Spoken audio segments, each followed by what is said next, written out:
Olá, queridos, graça e paz nesse dia que o Senhor nos fez. Terceiro céu, você já ouviu essa expressão? A expressão que o apóstolo Paulo usou na sua carta aos Coríntios, na segunda carta aos Coríntios, capítulo 12, ele vai dizer que foi arrebatado ao terceiro céu. E essa expressão, podemos dizer nos dias de hoje que Paulo lacrou. Tanta gente tenta fazer isso, tanta gente tenta lançar uma nova expressão, tanta gente tenta lançar uma palavra aí que causa desconforto, que causa intriga, que causa discussão. E Paulo, ele lançou essa expressão. Para a igreja de Corinto não causou intriga nenhuma, porque os irmãos entenderam muito bem. Causou intriga no decorrer da história da igreja. Essa expressão foi muito discutida, fruto de muito debate, de muitas teses. E, na verdade, hoje para a gente é até de fácil compreensão. Só que ainda assim gera muita confusão. E será que isso tudo ainda é acessível para todos nós? Para a gente entender o porquê que Paulo falou isso, é necessário voltar a alguns capítulos para a gente entender o real motivo de Paulo citar essa expressão. A gente tem que entender o contexto daquele tempo. Paulo vai dizer em 2 Coríntios capítulo 12, a partir do versículo 1, ele vai dizer assim, é necessário continuar a gloriar-me, mesmo que isso não sirva para nada. Passarei as visões e revelações do Senhor. Conheço um homem em Cristo que há 14 anos foi arrebatado ao terceiro céu. Se isso aconteceu no corpo ou fora do corpo, não sei. Deus o sabe. Vamos ler até aqui. O versículo 3 ele vai repetir essa expressão, se isso aconteceu ou não no corpo ou fora do corpo, eu não sei. Deus o sabe. Mas Paulo está dizendo aqui que ele foi arrebatado ao terceiro céu. E ele vai dizer tudo isso de uma forma, às vezes parece até meio confusa. É necessário gloriar-me. Mas Paulo não era uma pessoa humilde, por que ele de repente agora começa a se gloriar? E ele vai dizer, mesmo que isso não sirva para nada, mas vamos lá, eu vou contar um relato para vocês. E de repente ele fala dele mesmo na terceira pessoa. Você percebeu?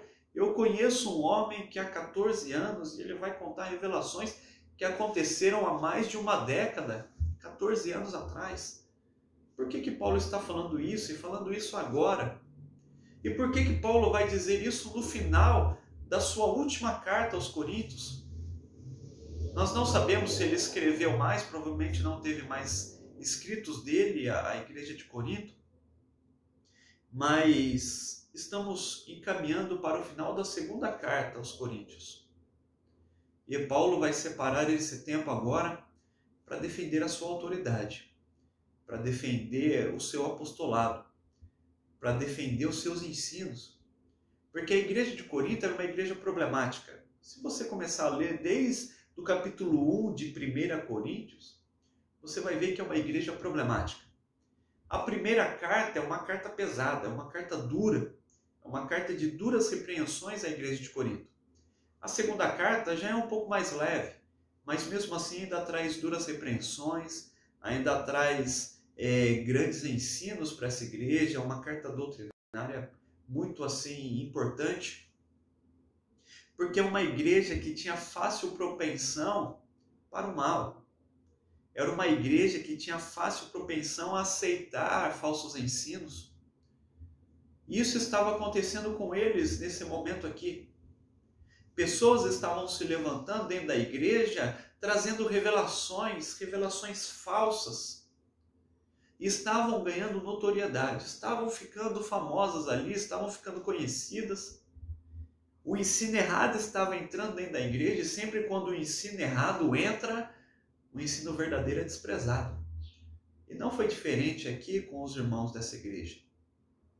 O ensino errado estava entrando ali, e o ensino verdadeiro, o ensino em que Paulo estava muito presente, estava trazendo ali sempre com muito êxito e com muita intensidade para essa igreja, estava sendo desprezado agora. E Paulo, se você voltar 2 capítulos aí, a partir do capítulo 10, Paulo começa a defender a sua autoridade, Paulo começa a falar dos falsos ensinos, Paulo começa a trazer agora duras repreensões a essas pessoas que estão surgindo dentro da igreja. E ele agora se vê obrigado, né, entre aspas, se vê obrigado a trazer a sua revelação também. Aquilo que ele guardou há muito tempo, porque ele não achava necessário gloriar-se novamente, entre aspas aqui, porque ele fala de uma forma irônica, os gregos, né, a fala grega, a cultura grega era muito forte com a ironia. Se hoje você acha o brasileiro irônico, os gregos eram ainda mais. E essa figura de linguagem é muito presente, né, nos escritos. E Paulo usa isso agora. Então, eu acho que é necessário continuar um pouquinho aqui me gloriando. Porque fazendo isso, vocês vão me dar ouvidos. Ele está dizendo isso porque vocês dão ouvido àqueles que se gloriam. Então, se for para vocês darem ouvido para mim, eu vou me gloriar. Mesmo que isso não sirva de nada para mim, não tenha acréscimo nenhum na minha vida, no meu ministério, vamos lá, é isso que ele está dizendo aqui no versículo 1, ó. É necessário continuar a me gloriar, mesmo que isso não sirva para nada, eu vou passar para vocês as revelações. Já que vocês ouvem aqueles que se gloriam, já que vocês ouvem aquele que bate no peito, aquele que fala mentira, aqueles que estão aí sentados na frente de vocês, eu vou fazer isso também. Se é assim que vocês ouvem, eu vou falar dessa forma. É isso que ele está falando, é isso que ele está dizendo aqui. E quando nós vemos a igreja de hoje, parece que essa cultura não mudou. Aqueles grandes ensinadores que batem no peito, ó, pastor tal fez tal coisa, a igreja do pastor tal, milagre do pastor tal, um missionário tal. Se fosse hoje Paulo, ele estaria dizendo a mesma coisa. Ó, tá bom, se é se gloriando que vocês ouvem, tá bom, eu vou me gloriar aqui, vamos ver se vocês vão me ouvir. E ele vai falar, então eu vou passar, já que vocês ouvem essas revelações, eu vou passar minha revelação. E Paulo, pelo escrito, você percebe que ele não está confortável em dizer isso. E ele vai relatar a sua revelação falando na terceira pessoa. Como se ele estivesse falando de alguém. Ele vai dizer, eu conheço um homem que há 14 anos. Isso tudo ele está falando de forma desconfortável e usando a figura da ironia. Eu vou contar para vocês. Eu conheço um homem que há 14 anos ele foi arrebatado ao terceiro céu. Não sei se isso foi no corpo ou fora do corpo, não sei. E ele vai começar a falar a respeito das suas revelações. E você percebe que ele não está feliz em contando isso, usa a ironia, mas a partir de agora parece que ele passa a ter crédito com essa igreja aí. Então esse é um contexto que Paulo escreve dessa forma. E a grande pergunta e a chave do texto é essa, terceiro céu. O que é o terceiro céu? Já me perguntaram a respeito do terceiro céu, o que é isso? Já que nós não falamos, não utilizamos hoje dessa forma. A astronomia hoje, ela é muito mais forte do que era nesse tempo. Né? Nesse tempo basicamente nem existia muito astronomia, as pessoas estudavam, mas não com a tecnologia que tem hoje. E Paulo vai falar do terceiro céu. Quando nós olhamos o contexto bíblico do Novo Testamento, nós temos o contexto judaico. E o contexto judaico, ele dividia o céu em 7 partes. Existia 7 céus, 7 níveis de céu. Até hoje existe essa corrente, né, que fala a respeito dessas 7 divisões, desses 7 níveis do céu entre os judeus. Só que o contexto judaico, dentro desse momento aqui, não é interessante. Por mais que Paulo tinha a cultura judaica dentro de si, ele sabia se situar muito bem, ele sabia falar muito bem a linguagem daqueles dos quais ele estava conversando. E aqui ele estava falando para um contexto grego, um contexto helenista. Ele estava falando para os coríntios. E Corinto estava na Grécia. Era uma cidade grega. E os gregos tinham uma cultura muito forte que expandiram para o mundo através de séculos atrás, quase 3 séculos e tantos atrás, com Alexandre o Grande, que começou a famosa helenização. Foi a difusão da cultura grega para o mundo, e até hoje nós, aqui no Brasil, temos muito da influência grega, que foi difundida através dele. O mundo ocidental, né? O mundo é dividido em dois, né? Ocidental e oriental. A cultura ocidental é muito influenciada por eles. E Paulo está escrevendo para eles agora. Eles não tinham dentro de si a cultura de dividir o céu em 7 níveis, mas sim em 3 níveis. Primeiro céu é onde estão as nuvens, onde se você subir numa montanha bem alta, você consegue passar das nuvens. Segundo céu é onde estão situadas as estrelas, a lua, o sol. Terceiro céu é onde está Deus, o trono de Deus, o paraíso, o lugar da habitação do Senhor. Essa charada Paulo vai matar ainda no versículo 4. Ele vai dizer assim: eu fui arrebatado ao paraíso e ouvi palavras inexprimíveis ou inefáveis, aquilo que é difícil de expressar, que não tem como expressar muito bem. Então o terceiro céu é o paraíso, onde está Deus. Depois de algumas décadas, João vai ser levado lá também e vai escrever o Apocalipse. Ele foi ao terceiro céu, ele foi ao paraíso, e Paulo vai dizer assim: eu não sei se foi no corpo, né? Eu não sei se foi com esse corpo aqui, eu não sei se eu pisei lá com esse corpo, eu não sei se foi fora do corpo, eu não sei se isso foi apenas uma visão, um sonho, eu não sei, eu só sei que eu fui lá. Eu só sei que eu fui lá. Esse é o terceiro céu, o lugar da habitação de Deus. Então aqui as dúvidas se vão. Hoje já os teólogos já têm basicamente a concordância a respeito desse tema. Terceiro céu, o lugar onde Deus está. E Paulo foi lá. Deus o levou lá. Deus deu visões para ele. E ele vai começar a dizer assim, ó, tá vendo? Eu me glorio nisso. Essas pessoas aí receberam revelações, vocês estão ouvindo, então agora ouçam a minha. Eu fui para o céu, nenhum deles lá foi. E eu ouvi palavras que não é muito bom dizer para vocês, vocês não vão aguentar. É isso que Paulo está dizendo aqui. Eu recebi diretamente do Senhor, diretamente do trono da graça. Só que Paulo vai dizer assim, e ele vai continuar o seu texto: e por causa dessas revelações eu sofro. Foi-me dado um espinho na carne. Isso nós falamos na semana passada, que pode ser uma perseguição, que ele sofria e muito, pode ser ali pessoas se levantando contra ele. Pode ser calúnias, pode ser uma enfermidade do qual ele estava sofrendo aqui. Nós não sabemos ao certo o que era, mas nós sabemos que por causa dessas revelações ele sofreu, enquanto aqueles que passavam falsas revelações estavam ganhando, estavam tendo fama.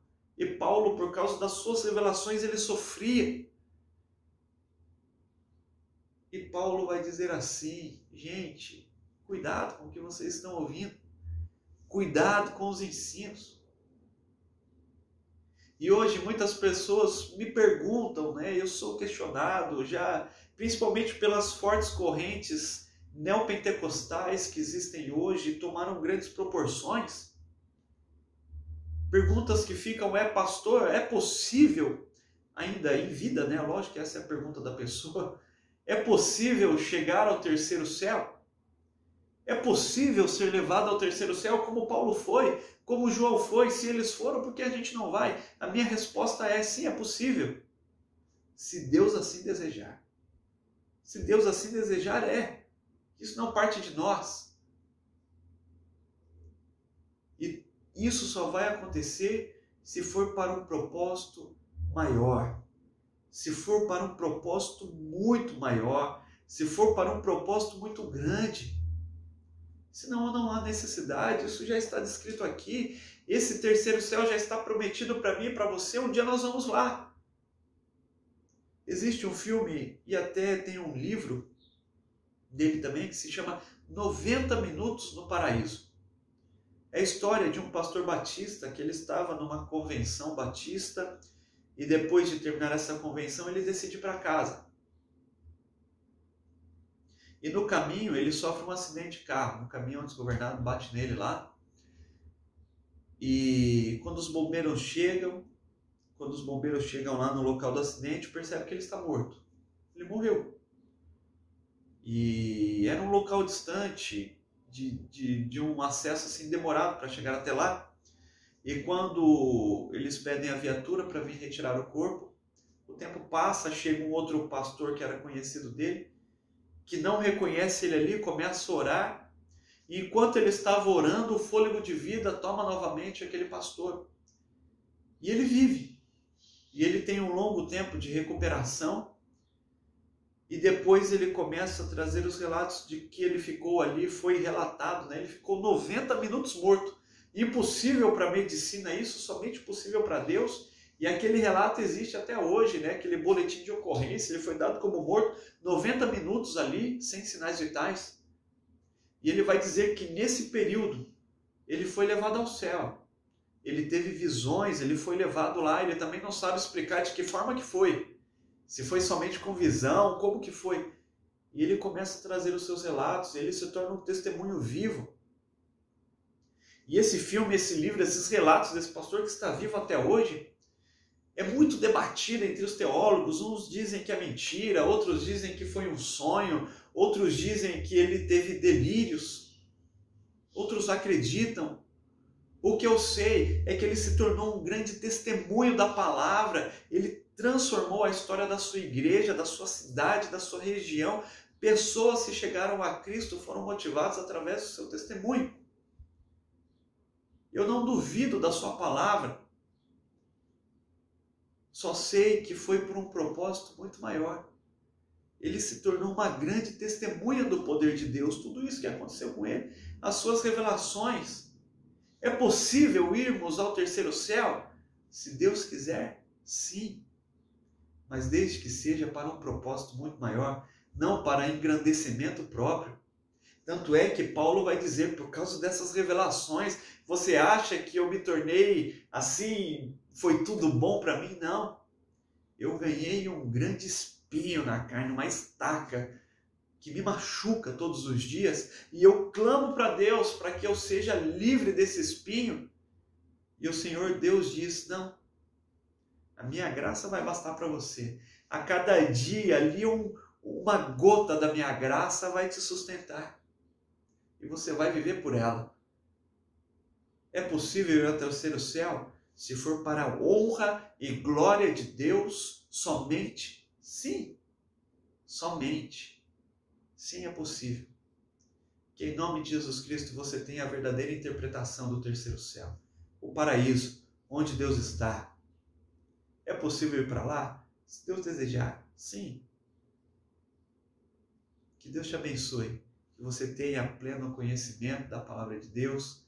Que todas as suas dúvidas sejam sanadas. Em nome de Jesus. Mas que acima de tudo a sua busca seja para testemunhar, para honrar, para levar a palavra do Senhor à frente, para falar desse Cristo, e não por uma busca própria apenas, um crescimento próprio, mas que vidas sejam salvas através da sua vida. Que o seu pensamento seja como o do apóstolo Paulo. Se eu recebi, eu passarei. E não vou me engrandecer por isso. Que Deus te abençoe, que Deus cuide de você. Fique com Deus em nome de Jesus Cristo. Amém. Amém.